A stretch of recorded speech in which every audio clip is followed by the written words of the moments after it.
Minute Papillon. Bonsoir, c'est Laetitia Béraud, bienvenue dans Minute Papillon, le flash du soir de ce lundi 25 février. Ce soir, on va au Salon international de l'agriculture. Direction le métro, puis sortie porte de Versailles pour rencontrer Xavier Turlin, avec qui j'ai parlé des abeilles et miel français. Directeur général de Naturalim, filiale de la coopérative nationale des Compagnons du Miel. Installée dans le Jura, l'organisation regroupe 120 apiculteurs dans le pays.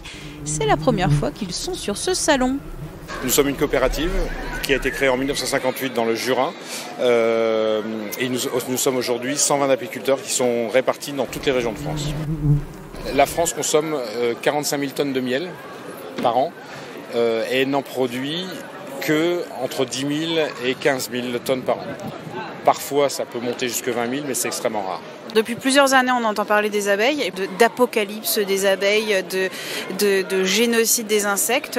Quelle est la réalité selon vous ? C'est quelque chose d'absolument vrai. Ce qu'on peut dire premièrement, c'est que tant qu'il y aura des apiculteurs, il y aura des abeilles domestiques.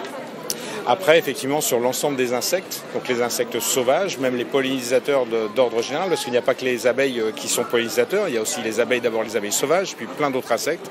Effectivement, la situation est extrêmement compliquée, et tout ça, c'est lié à l'activité humaine, évidemment.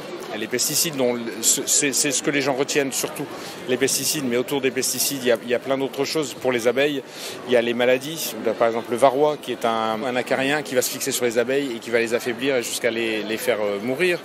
Il y a les prédateurs, le frelon asiatique, et ensuite il y a le manque de biodiversité florale, plus le climat qui devient de plus en plus difficile à prédire ou à connaître.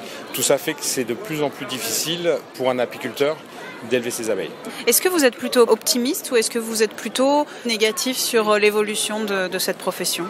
Au niveau de la profession, tant que les apiculteurs pourront se battre et arriveront à vivre de ce métier-là, ils arriveront à toujours trouver des espaces pour le faire.